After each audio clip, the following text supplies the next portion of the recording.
यह वीडियो उन लोगों के लिए है जो काफ़ी इंटरेस्टेड हैं पढ़ने के लिए, और पीएच वैल्यू जो है ना आपको पहले पढ़ा दिया गया है, उससे संबंधित रिलेशन है इसका। तो चलिए स्टार्ट करते हैं। इस वीडियो में क्या है, हाँ, तो इस वीडियो में आपको पीएच वैल्यू का एक स्केल दिखाया गया है। जैसा कि आप देख रहे हैं कि 0 से लेकर के 14 तक कुछ पॉइंट बनाए गए हैं, जिसमें यहाँ पर 7 से जो मिडिल पॉइंट होता है जिसका पीएच मान जो 7 होता है, आपको बता दिया गया था। पीएच मान जल का पीएच मान 7 होता है, और जो इस 7 से पहले का जो पीएच मान होता है उसे हम अम्ल कहते हैं, जिनका होता है।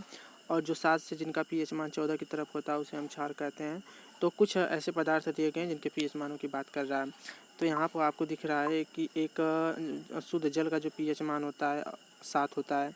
रक्त का पीएच मान जो होता है 7.4 होता है। खून का, हमारे बॉडी में जो खून दौड़ता है उसका 7.4 होता है।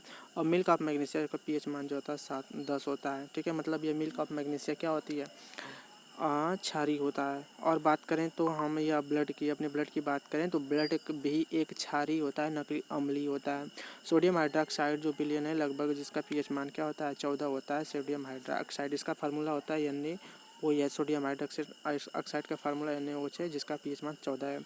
और इधर हम बात करें तो नींबू का जो रस है 2.2, इसी वजह से नींबू बहुत खट्टा और काफ़ी तेज़ लगता है। ठीक है, हाँ, तो आप समझ सकते हैं कि नींबू इतना खट्टा होता है। और आपको पहले बताया गया था अम्ल का मतलब होता है इज लाइक जिसका स्वाद खट्टा हो। ठीक है, और इधर बात करें और आगे तो आपका है जठर रस जो हमारे पेट में आता है, जिसे हम जठर रस का मतलब होता है HCl, जिसका नाम है हाइड्रोक्लोरिक एसिड। ठीक है, हाइड्रोक्लोरिक एसिड की बात कर रहा है तो वो है HCl, जो हमारे आंतों मतलब हमारे जो पेट है ना, पेट के अंदर निकलता है, जिसे जठर रस कहते हैं, और जिसका लगभग 1.2 pH मान है। आपको ज्ञात होना चाहिए कि जठर रस इतना तेज होता है कि आप ना लोहे की ब्लेड को भी क्या कर सकता है, गला सकता है। अगर हमारे पेट में लोहे की पतली ब्लेड चल जाए तो उसको गलाने की शक्ति रखता है। ठीक है, आगे देखते हैं। आगे है लवणों का पीएच मान, जो है लवण, इसका पीएच मान कितना होता है ध्यान रखिए। आप जानते हैं कि जो लवण होते हैं उनका पीएच मान 7 से अधिक है। ठीक है, जो ये पीएच मान कितना है 7 से अधिक होता है। ठीक है, आई बात समझ में। हाँ, लवण का जो पीएच मान होता है 7 से अधिक होता है। 7, ये 7 है, उनका पीएच मान 7 से अधिक होते हैं। ठीक है, और अम्लीय का जो पीएच मान होता है 7 से क्या होता है, कम होता है। ठीक है, तो यहाँ पर वही चीज़ दिखाई गई। अब आगे चलते हैं। हमारी टॉपिक जो स्टार्ट होती है साधारण नमक से रसायन। मतलब हम साधारण नमक जिसका फार्मूला होता है NaCl से हम साधारण रसायन कैसे तैयार कर सकते हैं। तो यहाँ पर आपको साधारण नमक से आपका कुछ रसायन जो बनते हैं वही वो सोडियम हाइड्रोक्साइड, विरंजक चूर्ण कैल्शियम क्लोराइड है, और यहाँ पर बेकिंग सोडा NaHCO3।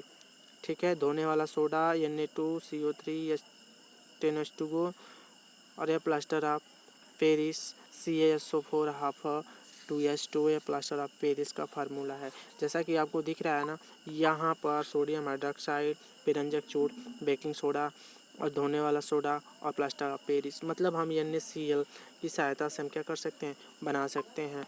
तो यहाँ पर अब स्टार्ट करता है। पहला पॉइंट है सोडियम हाइड्रोक्साइड मतलब NaOH।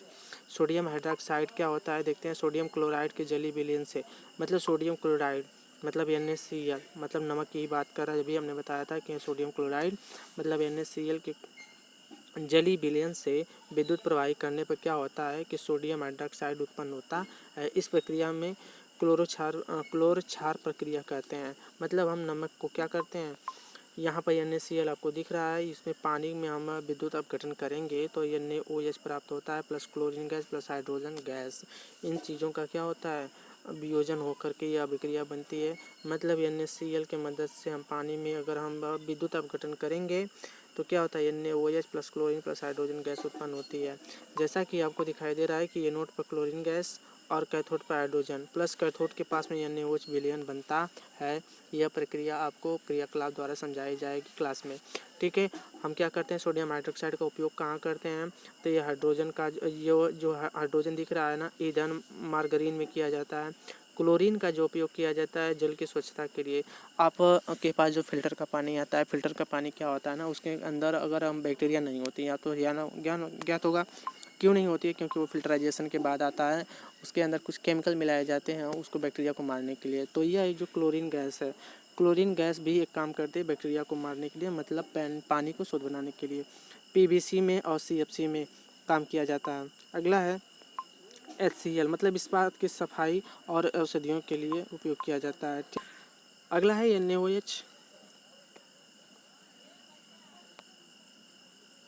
एक मिनट, जहाँ पर आपको दिख रहा है यहाँ पर एक बनाया गया हो NaOH, मतलब सोडियम हाइड्रोक्साइड, धातुओं से ग्रीज हटाने के लिए, ठीक है। साबुन, कागज़ उद्योग के बनाने के लिए उपयोग किया जाता है, ठीक है। और यहाँ पर देखा लिया गया क्लोरीन प्लस सोडियम हाइड्रोक्साइड विरंजक चूर्ण बनाता है। इसके बाद घरेलू विरंजक और कपड़े विरंजन के लिए किया जाता है, मतलब साफ़ सफाई या उनके रंग के उड़ाने के लिए इनका उपयोग किया जाता है, ठीक है। ये बहुत इंपॉर्टेंट है। सबसे पहले ये याद कर लीजिए कि सोडियम हाइड्रोक्साइड का फार्मूला क्या होता है, ठीक है ना। सोडियम हाइड्रोक्साइड का जो फार्मूला होता है वो है आपका NaOH, ठीक है। आगे चलते हैं अगली स्लाइड में। तो यहाँ पर आपको मिलेगा विरंजक चूर्ण। विरंजक चूर्ण में क्या है, विरंजक चूर्ण जो होता है शुष्क बुझे हुए चूना, मतलब शुष्क, यहाँ पर एक फार्मूला नोट कर लीजिए अलग कॉपी पे। शुष्क बुझा हुआ चूना का फार्मूला होता है CaOH2, ठीक है। पर क्लोरीन क्रिया से विरंजक चूर्ण का निर्माण होता है, मतलब कहा जाता है कि शुष्क बुझे हुए चूने पर अगर हम क्लोरीन गैस प्रवाहित करते हैं तो क्या होता है, विरंजक चूर्ण बनता है। CaOCl2 इसका फार्मूला है, ठीक है। आई बात समझ में ना, CaOCl2 प्लस पानी बनती है। तो आपको याद होना चाहिए कि यहाँ पर कई फार्मूले आपको मिल रहे हैं। पहला है कि बुझा हुआ चूना का फार्मूला ये है, ठीक है। और यहाँ पर विरंजक चूर्ण का फार्मूला ये है, पानी का फार्मूला ये है। तो आपको नोट कर लीजिए कॉपी पर, कहीं एक ऐसे पन्ने पर नोट बनाइए जिसमें सही फार्मूले को एक साथ लिखा जा सके, ठीक है। इन सब का उपयोग हम कहाँ कर सकते हैं, तो इनका उपयोग करते हैं कपड़ा उद्योग में सूती और विलेन के विरंजन के लिए, मतलब उनकी कपड़े की धुलाई के लिए किया जाता है। कागज़ की फैक्ट्री में लकड़ी से मज्जा की विरंजन मतलब वो देखते हैं कागज़ जो लकड़ी होती है, लकड़ी की अगर नर्म परत है तो उसको हटाने के लिए इनका उपयोग किया जाता है। रासायनिक उद्योगों में एक अपचायक के रूप में उपयोग किया जाता है। पीने वाले जल को अणुओं से मुक्त करने के लिए रोगाणु नाशक के रूप में किया जाता है। किसका, विरंजक चूर्ण का, मतलब पानी को शुद्ध करने के लिए भी इसका उपयोग किया जा सकता है, ठीक है। अगली स्लाइड है आपके बेकिंग सोडा। यह मोस्ट इंपॉर्टेंट टॉपिक है बेकिंग सोडा। इसका फार्मूला सबसे पहले आप याद कर लीजिए कि बेकिंग सोडा का फार्मूला क्या होता है। तो बेकिंग सोडा का फार्मूला आपका होता है NaHCO3। पहली बात तो यह बेकिंग सोडा का फार्मूला आप याद कर लीजिए, ठीक है। ये बनता कैसे है, पहला NaCl मतलब नमक प्लस पानी plus carbon dioxide plus NH3, ठीक है। इन सब चीज़ों को मिलाया जाता है तो NH4Cl प्लस बेकिंग सोडा का निर्माण होता है। तो पहली बात, आप जितने भी फार्मूले आपको बता रहे हैं, मतलब नमक, पानी, carbon dioxide, NH3 plus NH4Cl plus baking soda, इन सब का फार्मूला आप क्या करेंगे, एक पन्ने पर नोट कर लीजिए, आपको ये याद करने के लिए काम है। और हाँ, और सबसे बड़ी इंपॉर्टेंट चीज़ होती है कि आपको फार्मूला याद होना बहुत ज़रूरी है। यह यहाँ पर एक बात बोला है कि यह एक दुर्बल और संक्षारक क्षारक है, मतलब यह एक क्षार जैसा काम करता है। खाना पकाते समय गर्म करने पर इनमें निम्नलिखित क्रिया हो सकती है। अगर हम इसको गर्म कर दें, क्या करें, गर्म कर दें, तो आपको पता होगा कि NaHCO3 को गर्म करेंगे। हाँ, ध्यान से, किसी तीर के ऊपर हम इस तरह का जो सिंबल बना हुआ है यहाँ पर देख सकते हैं, इसका मतलब होता है गर्म करने पर। आपको बताया गया था सबसे पहले स्टार्टिंग में कि तीर के ऊपर हम ताप, दाब आदि चीज़ों को हम क्या कर सकते हैं, दर्शा सकते हैं। तो यहाँ पर जो बताया है कि NaHCO3 को जब गर्म किया जाता है तो Na2CO3 प्लस पानी प्लस कार्बन डाइऑक्साइड का निर्माण होता है, ठीक ना। इसका उपयोग हम कहाँ से करते थे, बेकिंग पाउडर बनाने में। बेकिंग पाउडर का मतलब होता है खाने वाला सोडा बनाने में, ठीक है। इस सब क्रिया से उत्पन्न कार्बन डाइऑक्साइड के कारण पाव, रोटी या केक में खमीर उड़ जाता है तथा इससे मुलायम एवं स्पंजी हो जाता है। आपने कभी सुना होगा, आपने बेकिंग सोडा का नाम सुना होगा। बेकिंग सोडा का मतलब होता है हमारे मार्केट में मिलने वाला खाने वाला सोडा, ठीक ना। उसको हम जानते हैं कि अगर हम पाव रोटी में डाल देते हैं या केक में डाल देते हैं और हमारे घर पर बनने वाले पकवान में डालते हैं तो क्या होता है, वो बहुत ज़्यादा फूलता है। क्यों फूलता है, क्योंकि इसके अंदर कार्बन डाइऑक्साइड निकलती है। भाई देखिए, यह चीज़ क्या है, कार्बन डाइऑक्साइड, मतलब हम इसको गर्म करेंगे। बेकिंग सोडा को क्या किया जाता है, खाना में डालकर गर्म करते हैं ना, तो फूलता है। क्यों फूलता है, क्योंकि उसमें कार्बन डाइऑक्साइड निकलती है। आपको से एक क्वेश्चन ये है कि अगर आप रोटी पकाते हैं तो रोटी पकाने के बाद जो गैस निकलती है वो कौन सी गैस होती है, ठीक है।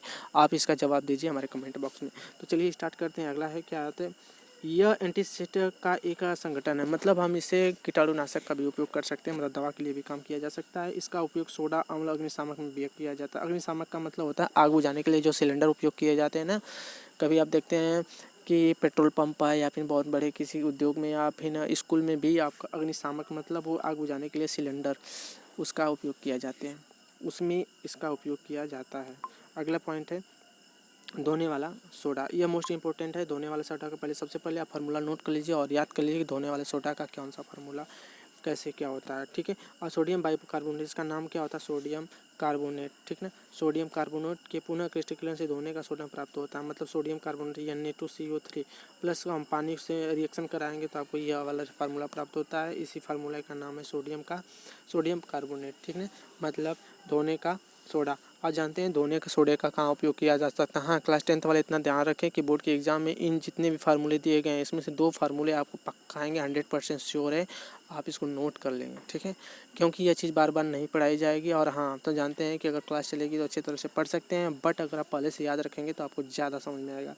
तो यहाँ पर आपका उपयोग के बारे में, तो इसका उपयोग कांच, साबुन एवं कागज उद्योग में होता है। इसका उपयोग बोरेक्स के उत्पादन में भी होता है। इसका उपयोग घरों की साफ सफाई के लिए, कपड़े की सफाई, साबुन, कागज आदि के उद्योग में। आप जानते हैं कि धोने वाला सोडा कहाँ उपयोग किया जाता है, ठीक है। और जल की अस्थायी कठोरता को हटाने के लिए भी इसका उपयोग किया जाता है। यह भी टॉपिक याद कर लीजिएगा, जल की अस्थायी कठोरता को हटाने के लिए उपयोग किया जाता है, ठीक ना। अब चलते हैं अगली स्लाइड में। तो आपको मतलब अगली स्लाइड में बस इतना ही, हम अगले और वीडियो बनाएंगे इसी पर संबंधित कुछ और भी फार्मूले हैं, ठीक है। तब तक के लिए नमस्कार।